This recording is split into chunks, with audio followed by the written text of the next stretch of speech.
Hello everyone, welcome back to my channel. Today's book review is 1949 by Morgan Llywelyn, and this is the third book in the Irish Century book series. There's 5 in total, so I guess that counts as halfway. So this is a new copy, like they redid the look for 1949, so it's bigger. And yeah, it says first time in trade paperback. I think that they're going through a lot of Morgan's books, and because she is in her 90s, I believe, or she's right on the cusp of turning 90, they're going through all of her books and just updating them, and I really appreciate that, instead of just letting her books become a far distant memory. As I've been seeing lately, if you go to her profile, they're updating it slowly but surely, and I think that it's really important because I don't want her to be forgotten or her books to be forgotten, but you do need to update stuff, and for quite a long time you couldn't get anything of hers other than used, and those books are really old. So 1949 follows Ursula Holloran, and she is the adopted daughter of Ned and Sheila. Sheila passes away, so it's just Ned, but Ned has a lot of injuries from the 1916 Rising, and then he also joins the IRA and there's fighting there, so he just is not all there, unfortunately. So she grows up in the country, and we follow her from about age 16 onwards, and she goes to a lot of places, and I think it's really fascinating. I think Americans don't understand that Europe is really big, but you could fairly easily get from Ireland to Switzerland, or Ireland to England, well, especially Ireland to England, because it's just like a hop and a skip away, but it's a completely different country. Americans are used to going to different states, right? And like maybe Canada and maybe Mexico if you're living near either the Canadian or Mexican border, but those are only 2 countries. You can go to many different countries if you're in Europe, and I thought it was really interesting to see her move around, and also just the stark difference between the Irish countryside, and it's not like we know of today, and Dublin, Ireland. So, but even in Dublin there are slums, and there are people living in Dublin without heating or AC, though you don't really need AC in Ireland at this time, but no electricity, no running water, nowhere to put the bathroom, that's putting it nicely, and they're living in shacks or buildings that are falling apart, and they don't have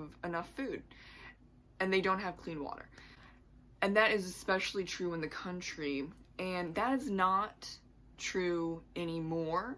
I mean, there are poor sections in Ireland, but for the most part it's fairly well built.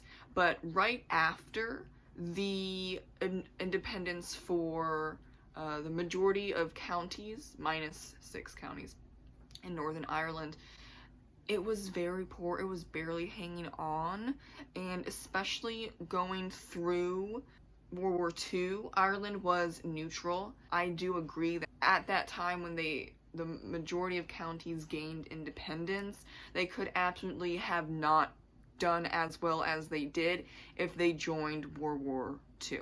Now, there were a lot of men that volunteered, and that's perfectly acceptable, but putting Ireland when they just got their independence and they're barely hanging on by a thread as a country, I think that was one of the few decisions that I agree with from the government during this time.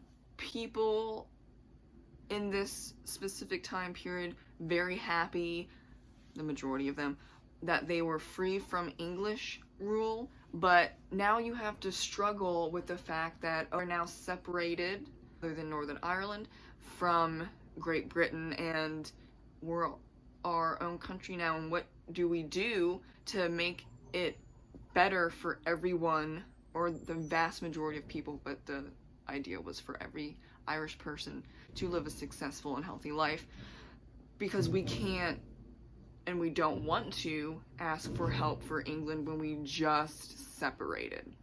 And I think that is one of the bigger struggles during these years after they separated, and I don't think it gets really better until the 70s or 80s. I'm reading the 4th book, and let's see what comes of that specifically. But when you go to Ireland now, it's very touristy, and they really embraced the tourist for Irish descendants. Are really open to just tourism in general, and that's because they know that's where they can get the revenue for the country.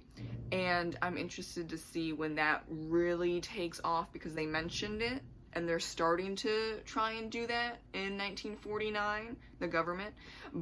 But do you want tourists to see the slums of Dublin and that people don't have electricity? More than 50% of the population in the country, and that they don't have running water a lot of the time, and I mean, it's just really poor. I don't think that's what the government wanted people to see, so I think they really worked on building up the tourism, and it's not just they did the work in the country and in well, just overall, not just in the country, to bring electricity and running water and able to put in bathrooms in houses and all of that for the tourism. It's also because they wanted all, or the vast majority of Irish people to live a great life. And tourism really helps.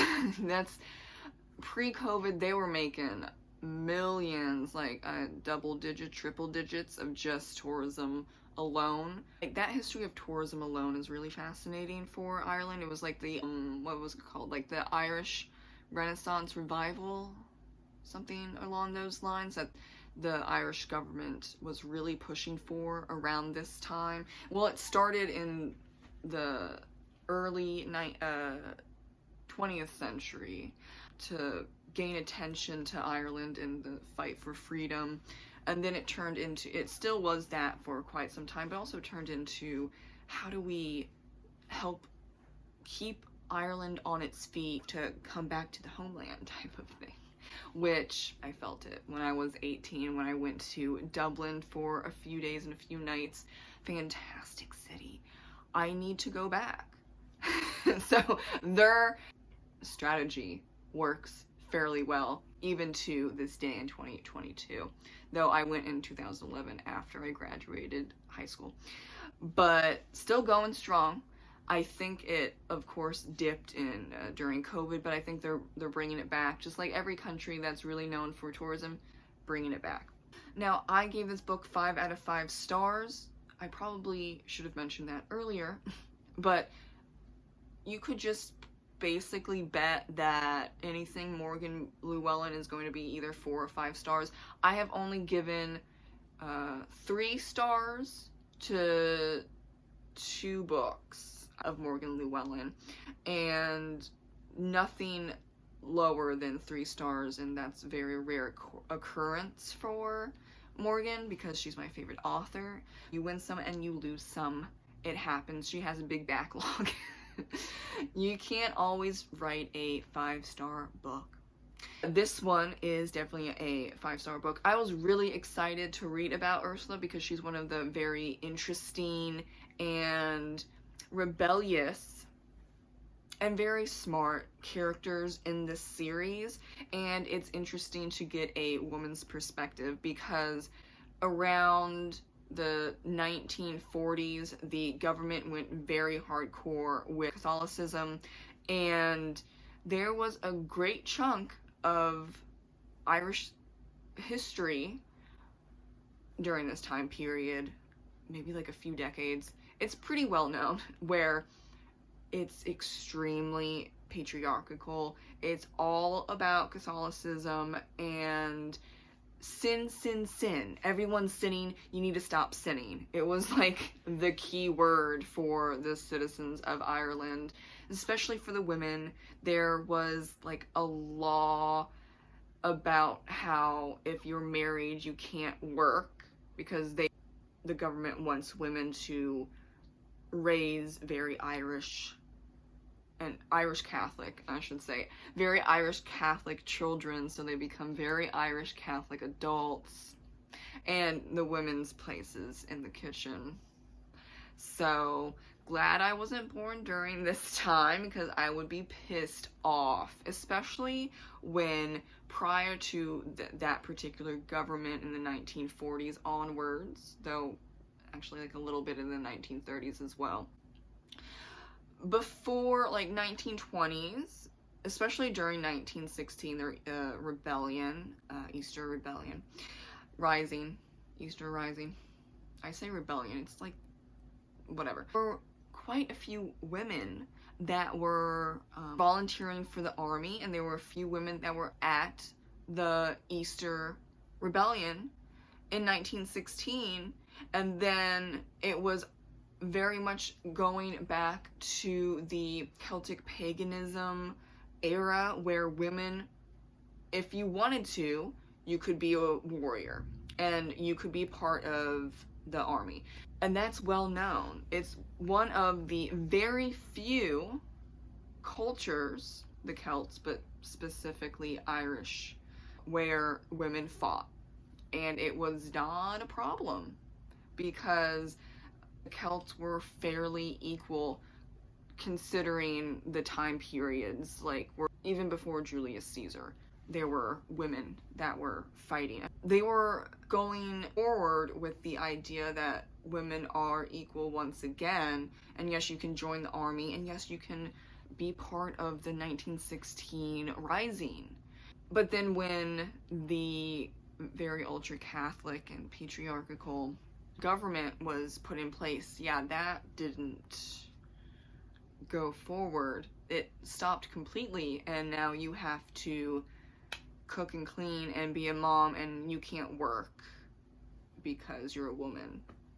And I liked seeing Ursula push way back against that, and she turns out at the end of the book to not be Catholic anymore, because she thinks it's too demoralizing, and she doesn't like that she can't work if she ever marries, so she doesn't marry. And there's a bunch of other things that she does. She's just really rebellious, and I enjoy that, and I love reading about that, because she is technically a trailblazer during this time where the government was just stomping on women and trying to push them down, when, you know, in the early 1900s, they were being raised up. Slowly but surely, they were being raised up to fight, to run parts of the army. They could volunteer for the army. And she talks about that in the book and how it's just not right. And I would agree with Ursula. It's not right. But I'm glad that the Catholic hold is diminishing in Ireland, and that's a different story though. But if you want to learn about the early years, of course, regarding Ireland and the Republic, then the Irish Century novels definitely for you, and this is a fantastic edition. The other books are from a male perspective, and I enjoyed them, of course I did, but I really enjoyed Ursula's perspective, because she is a spitfire, and that is Irish women in a nutshell. Thank you so much for watching my book review on 1949 by Morgan Llywelyn. Have a great rest of your day reading and probably writing, maybe both. Bye!